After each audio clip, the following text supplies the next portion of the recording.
आजच सबस्क्राईब करा आणि आपल्या आवडत्या मालिकांचा आनंद लुटा.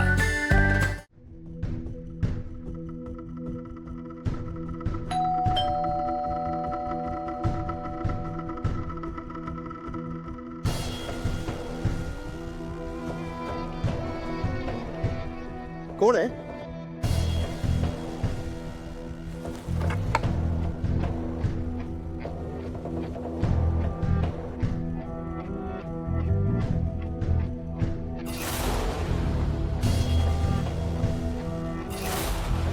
कोण आहात तुम्ही? काय काम आहे तुमचं? मला बॉसने पाठवलंय, मी कॅश घेऊन आलीये बघा.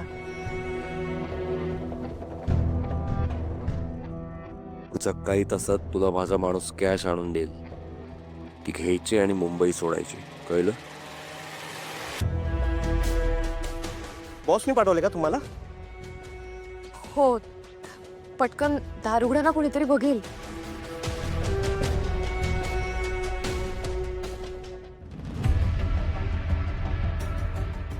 कुठे कॅश? ठीक आहे.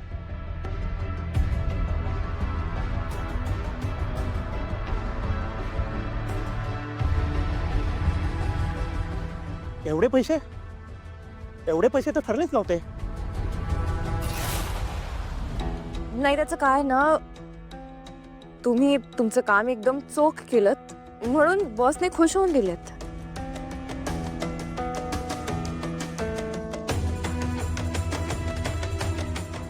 ठीक आहे, तुमचं काम झालंय, निघा आता.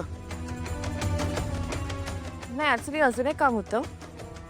म्हणजे बॉस म्हणाले की तुमच्याकडे अजून कसले रेकॉर्डिंग्स, काही पुरावे वगैरे असतील तर माझ्याकडे देऊन टाका.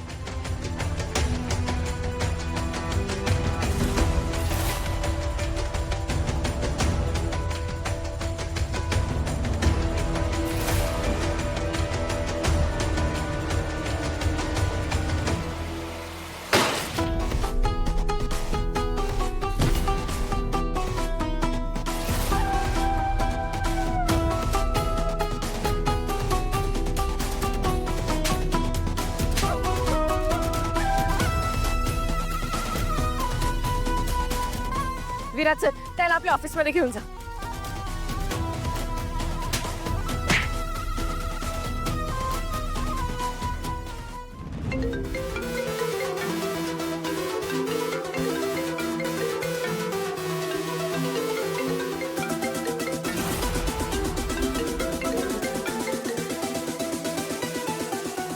हॅलो.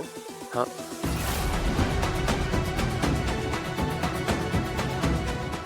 हा आवाज तर ओळखीचा वाटतोय.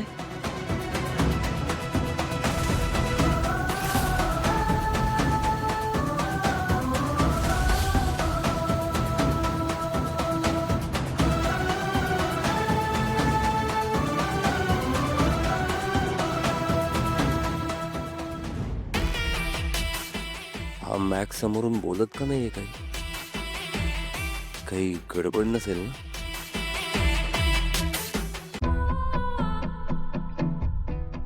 नक्कीच हा आवाज माझ्या ओळखीचा आहे, पण कोणाचा आहे हे का लक्षात येत नाहीये.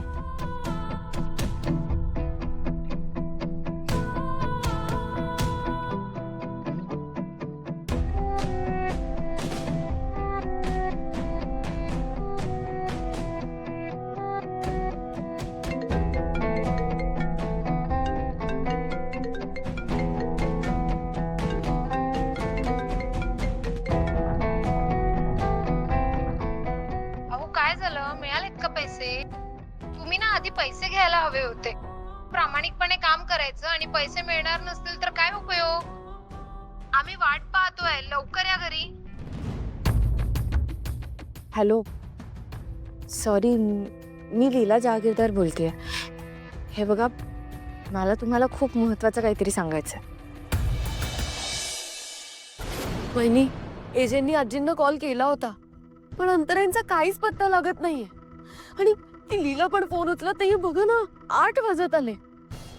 तर काय करायचं आपण?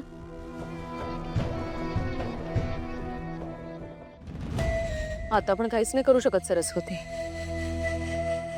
आता फक्त ते लीला काय काय करते. ते बघत राहायचं आपण. कशाला पकडलंय मला? आता बास झाला. आता खरं खरं सांगायचं, कोणी करायला लावलं तुला हे सगळं? कोण आहे तुझा बॉस? बोल नाही जे ना ते पटपट बोला, नाहीतर एक जे ना असे कानाकडे. मारू नका. अहो मॅडम, मी तुम्हाला कित्येंदा सांगतोय, माझा कोणी बॉस नाहीये. मीच केलंय हे सगळं. मग जेव्हा मी म्हणाले बॉसने मला कॅश घेऊन पाठवलंय, तेव्हा मला घरात का घेतलंस? मॅडम, आता तुम्हीच म्हणालात ना, पैशाची बॅग बॉसने पाठवली आहे. मग मला पैशाची गरज होती, आणि आता समोरून पैसे येतात, तर मी कशाला नको बोलू? मग तुझ्या फोनवर सतत बॉस नावाने जो फोन येतोय, तो माणूस कोण आहे? बॉस काय कोणी असू शकतं ना. मी माझ्या भावाचाच नाव बॉस ठेवलंय. काय मूर्ख समजलंय का आम्हाला? कळत नाही का तुला, तू केवढा मोठा फ्रॉड केलायस ते? तू फक्त काही पैशांसाठी कोणाचा तरी दुसऱ्याचा आरोप स्वतःवर घेतोयस. आणि कितीतरी लोक हॉस्पिटलमध्ये ऍडमिट आहेत. त्याचे नातेवाईक जीव मुठीत घेऊन ते बरे कधी होतील ह्याची वाट बघतायत. तुला कळतंय का, ह्या सगळ्यांची हाय लागेल. त्यांची काय, एजंटची, आमच्या घरच्यांची सुद्धा लागेल. अरे एजंटनी खूप मेहनतीने सगळं साम्राज्य उभं केलं होतं, आणि तू एका दिवसात सगळं धुळीला मिळवलंयस. हे बघ, तू आता बोलला नाहीस ना, तर माझा नवरा तुरुंगात जाईल. अरे काय रे, तुला तुझी बायका पोरं नाही आहेत का? त्यांचा तरी विचार कर. त्यांना जेव्हा कळेल की तुम्ही असे वागलात, त्यांना किती वाईट वाटेल. आणि असे फसवून जे पैसे कमवलेस, तुला काय वाटतं, तुझी बायका परत ढुंकून तरी बघतील का त्याच्याकडे? इतक्या सगळ्या लोकांच्या दुःखाचं कारण आहेस तू. काय वाटलं तुला, ह्या सगळ्याची झळ तुला किंवा तुझ्या कुटुंबाला लागणार नाही? मॅडम, सगळं माझ्यामुळे झालंय. मी माझी चूक कबूल करतो ना. तुम्ही एक काम करा ना, मला पोलिसांकडे देऊन टाका ना, आणि संपवा विषय. पण माझं ऐका ना, माझा कोणी बॉस नाहीये.